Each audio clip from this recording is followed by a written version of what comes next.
Hello students, and welcome to the second video lecture of the topic Balanced Growth Theory। तो एक lecture पहले हो चुका है इसका। तो उस लेक्चर में मैंने आपको लास्ट बताया था कि मेनली 3 इकोनॉमिस्ट हैं जिन्होंने बैलेंस ग्रोथ थ्योरी दी है।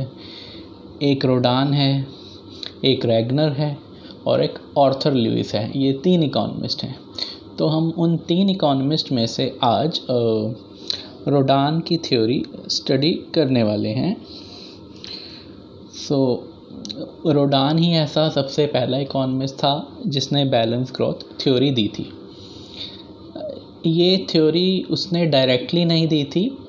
मेनली इस थ्योरी का जो ओरिजिनेशन है ये मेनली एक आर्टिकल और एक रिसर्च पेपर, इन 2 चीज़ों से ये थ्योरी ओरिजिनेट हुई थी। और रोडान को पता भी नहीं चला था कि ये थ्योरी ओरिजिनेट हो चुकी है। तो वो आर्टिकल कौन सा था और वो रिसर्च पेपर कौन सा था हमें पता होना चाहिए। तो आओ हम ये थ्योरी शुरू करते हैं जो रोडान ने दी थी। तो in this context there are few lines.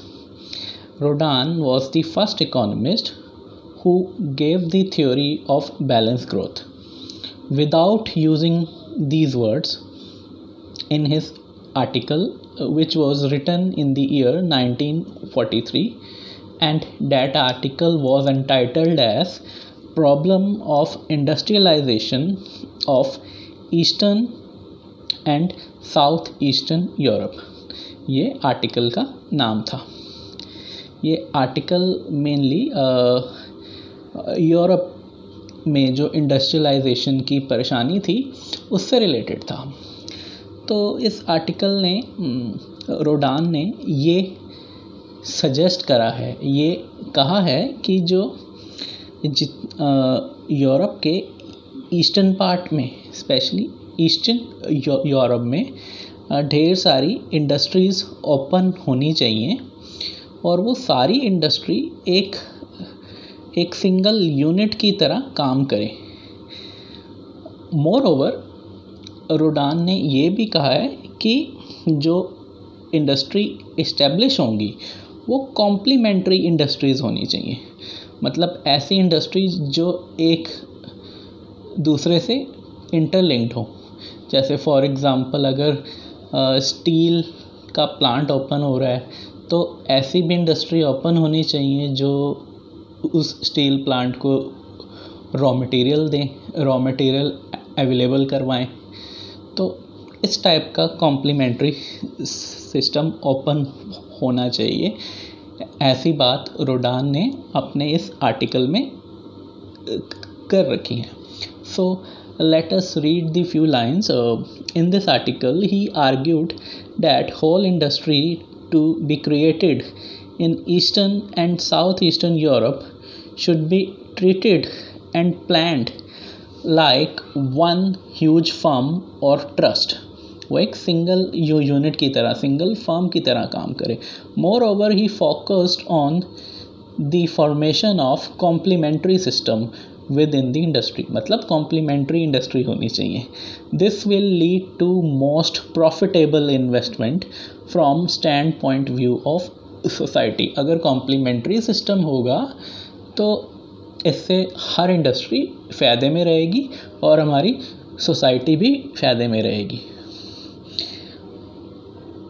So this implies that whole series of industry should be started which produce consumption good on which consumer would spend all their income. In this way all industry would expand via multiplier process. ये कहना चाह रहे हैं कि complementary system में producer goods और consumer goods industry दोनों establish होनी चाहिए ताकि ये दोनों इंडस्ट्री एक दूसरे से सेल परचेज कर पाएँ। तो इस तरह से इंडस्ट्री एक्सपेंड होती जाएगी। And moreover they are also saying that due to creation of complementary system, there will be lower risk for each industry. Her industry का रिस्क रिड्यूस हो जाता है. तो ये कुछ बातें थी जो रोडान ने अपने आर्टिकल में मेंशन करी थी.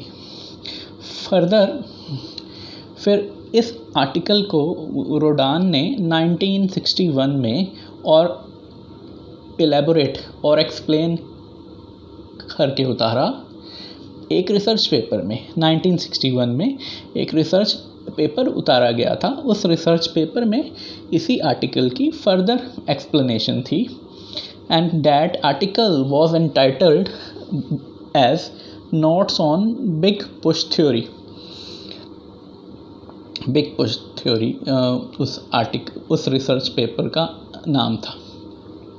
ये आर्टिकल और अच्छे और बेटर मैनर से जो 1943 में आर्टिकल उतारा गया था उसे इलेबोरेट कर रहा है. सो जैसा कि हम जानते हैं रिसर्च पेपर का नाम थ्योरी ऑफ बिग पुश है. So let study this theory. ये आखिर ये थ्योरी ऑफ बिग पुश है क्या?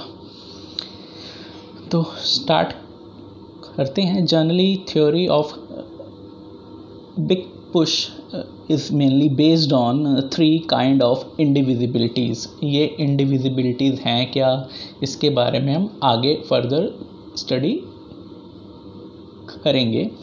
तो फिलहाल हम सबसे पहले ये देखते हैं कि ये बिग पुश थ्योरी है क्या. What do you mean by big push theory? पहले हम इसका मीनिंग जानने की कोशिश करते हैं. तो बिग पुश इसके नाम से ही पता चल रहा है एक बहुत बड़ा पुश. मतलब ऐसी इकॉनमी जो बहुत ही स्लो चल रही है, बहुत ही धीमी, जिसका जीडीपी ग्रोथ रेट बहुत ही लोअर है, ऐसी इकॉनमी को एक पुश देना. तो यहाँ सोचने वाली बात यह है जो इकॉनमी बहुत ही धीमी चल रही है उसको हम पुश कैसे देंगे. तो हमारे दिमाग में एक ही चीज़ आती है कि ऐसी इकॉनमी में बहुत सारी इन्वेस्टमेंट हो जानी चाहिए अलग अलग सेक्टर्स में. तो उससे इकॉनमी को एक बहुत अच्छा खासा पुश मिल पाएगा. तो considering these facts we can say that according to big push theory a large comprehensive program is needed in the form of high minimum amount of investment. मतलब एक large minimum amount of investment हमें चाहिए होता है.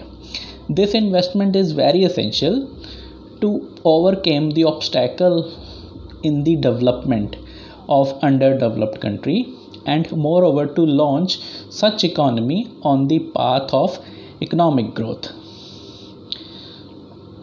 So रोडान का ये कहना है कि रोडान की जो बिग पुश थ्योरी है उसका यही कहना है कि छोटी छोटी इन्वेस्टमेंट करने से कुछ भी नहीं होने वाला. Bit by bit investment will not work. A large amount of investment, a large minimum amount of investment is required to launch economy on the path of economic growth. छोटे इन्वेस्टमेंट से बिल्कुल काम नहीं चल पाएगा. Moreover, big push theory has some additional point, or we can say that there are some points that needed to be remembered. Let us discuss those points. The first one is Rodan first of all is mainly focusing on the development of industry. Development of industry require first heavy investment in social overhead. मतलब रोडान ने सबसे पहले जो infrastructure में invest करने की बात की है.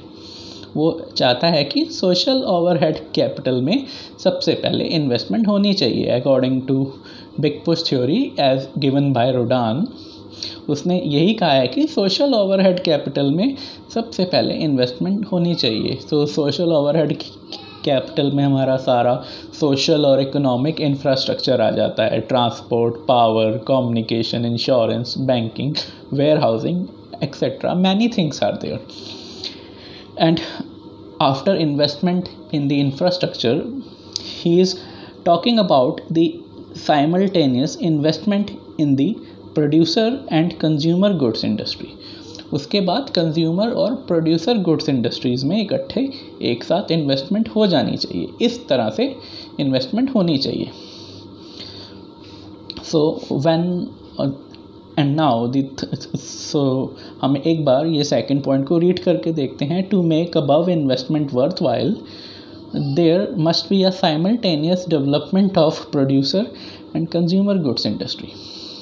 Okay, now last third point is remaining, and this third point is mainly talking about if all the investment have been done in the industries, अगर सारी इंडस्ट्री एक साथ ओपन हो जाए तो इससे एक बेनिफिट होता है, and that benefit is known as external economics.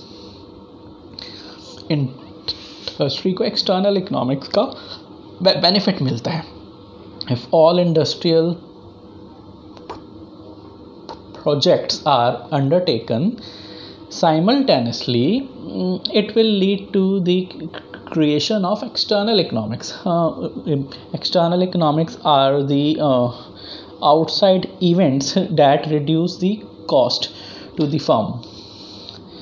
So एक साथ इंडस्ट्रियलाइजेशन होने से एक्सटर्नल इकोनॉमिक्स जनरेट होती है और उसका बेनिफिट हर इंडस्ट्री को मिलता है. तो ये तो बिग पुश थ्योरी का इंट्रोडक्शन था, आप देख सकते हैं.